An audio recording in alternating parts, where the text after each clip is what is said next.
rádio e a TV Brasil Espírita apresentam Causos e Contos Espíritas. Apresentação: Riovane de Carvalho.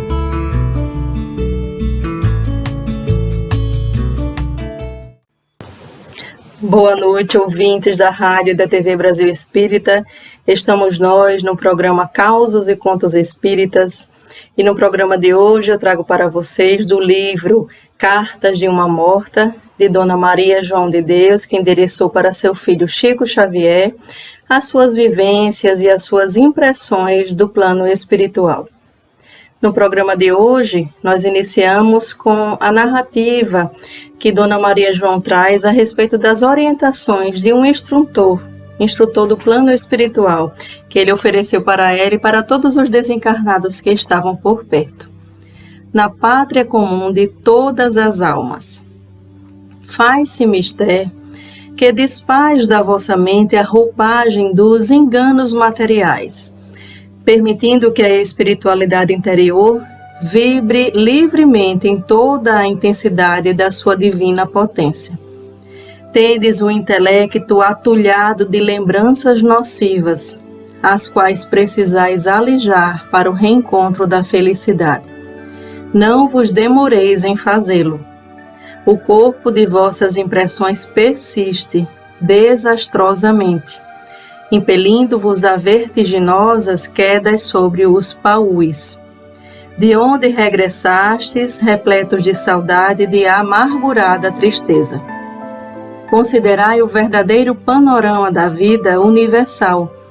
Sistema de mundos venturosos enchem o universo de harmonias excelsas. Entre as distâncias infindas do éter, descobrem-se terras de encantamentos e divinas grandezas. Sobre as vossas cabeças elevam-se os cânticos das vias lácteas siderais, e sob os vossos pés ouvem-se os hinos dos sóis resplandecentes. Ponderai sobre essa imensidade sem princípio e sem fim, e reconhecei que o espaço é a pátria comum de todas as almas. Terminadas as lutas majestosas que os seres levam ao efeito pelo seu aprimoramento anímico, aqui se reúnem para a elaboração de novos projetos grandiosos, em novos surtos de perfeição e de progresso. Nas existências planetárias, como a que acabais de deixar, as almas lutam e sofrem os grandes padecimentos remissores. Às vezes conhecem de perto a taça das amarguras, mergulhando no oceano das lágrimas que salvam e regeneram. Aí, nessas arenas augustas do aprendizado e da redenção, cauterizam-se feridas cancerosas, curam-se úlceras malignas, aprimoram-se sentimentos desviados da sua pureza, crescem os empreendimentos felizes e conhece-se o grande ensinamento da felicidade oriunda da solidariedade salvadora. E agora ela traz o item Os Venturosos. Venturosos são os que se conduzem através de todas as barreiras e percalços com o estandarte luminoso da fé, distribuindo os inesgotáveis bens da sua piedade e do seu amor. Vivem serenos na paz de suas consciências, entre as ambições corruptoras que o perseguem ao longo dos caminhos, e seus dias representam um inaudito esforço de resistência contra o mal deprimente e oprobrioso.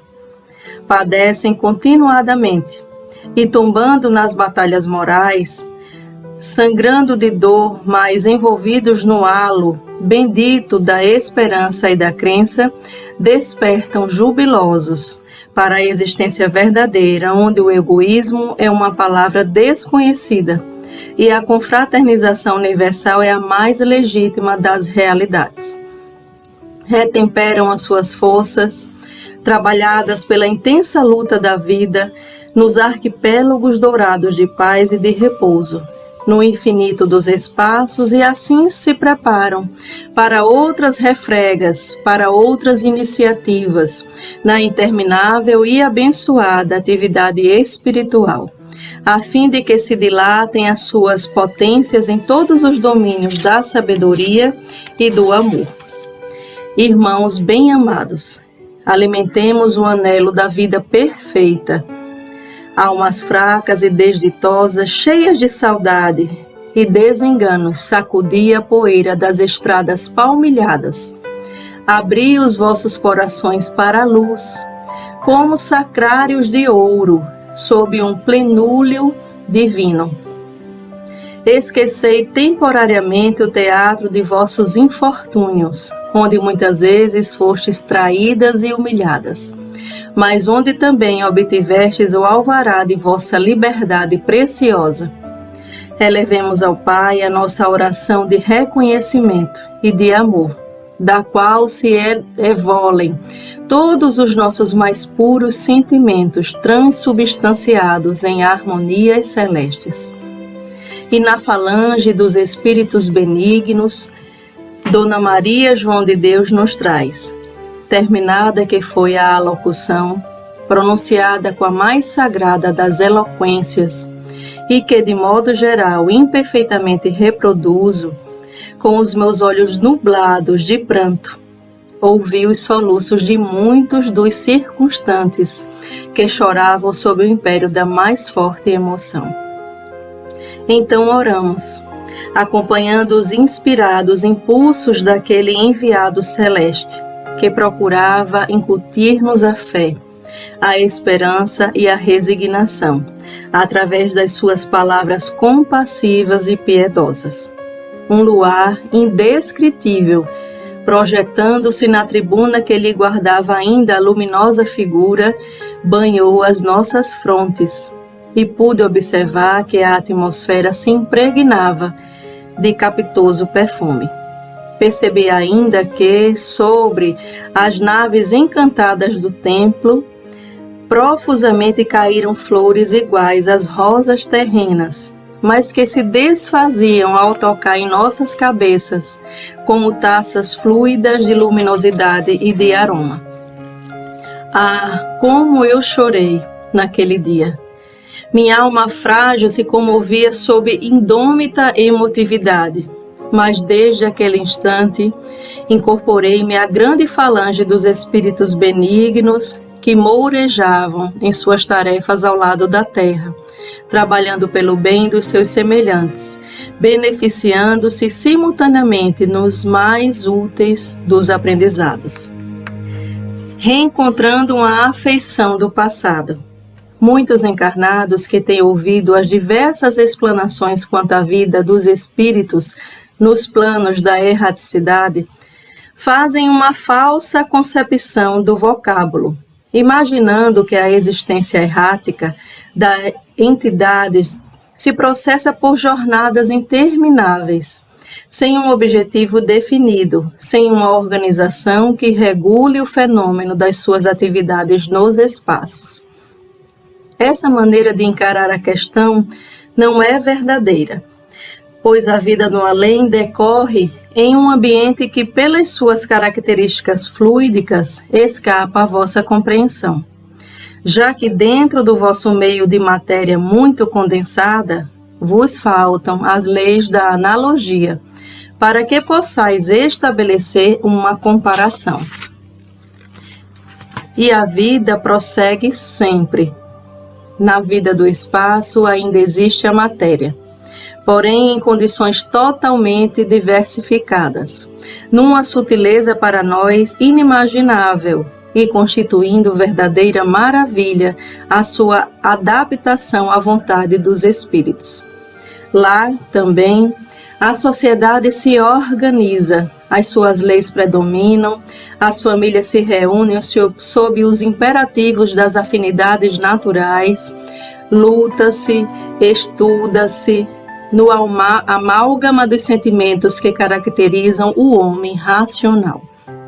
Em outras modalidades, pois, a vida prossegue e a única diferença é que a alma desencarnada não se vê tão compelida ao cansaço, em razão dos elementos da matéria rarefeita.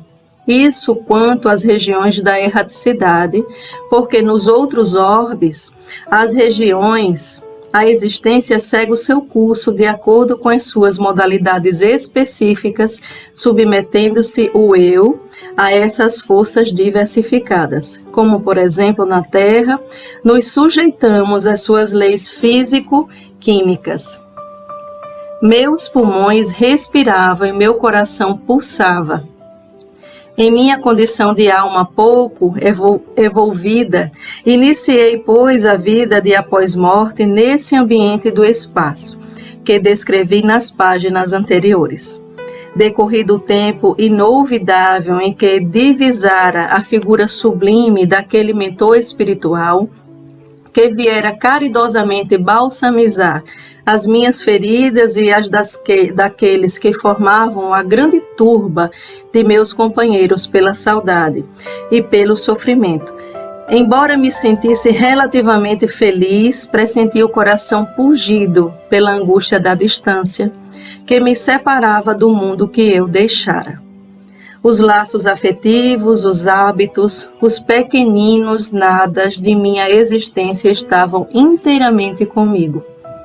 Um dos meus primeiros pensamentos de estranheza foi o de compreender que havia morrido, e ao mesmo tempo conservar o meu corpo, o qual, segundo o bom senso, fora entregue à terra. Constatei que os meus pulmões respiravam, e o meu coração pulsava com absoluta normalidade. Tais pensamentos afligiram-me. Preocupava-me apenas o isolamento em que me encontrava naquele ambiente, para o qual fora arrebatada sem um preparo prévio. É verdade que me via envolvida numa onda de simpatia por parte de quantos se abeiravam de mim. Todavia, minha angustiosa estranheza crescia a ponto de me fazer chorar. São as impressões da Dona Maria João de Deus, que enviou para seu filho muito amado, Chico Xavier, após o seu desencarne. A mãe de Chico nos traz tantos ensinamentos das suas vivências e nos faz refletir, pensar um pouco no além-túmulo. Que todos nós, meus irmãos, possamos ter essa certeza de que a fé será sempre o nosso grande ponto de elevação, que tenhamos muita confiança de que nunca estaremos desamparados. Como Dona Maria João, todos nós, no dia certo, também seremos acolhidos. E melhor será se nós aqui na terra já plantarmos um bom lugar, um lugar para colhermos os frutos da bondade que nos esforçamos por distribuir. Que Jesus abençoe a todos, fiquem com Deus. Tchau.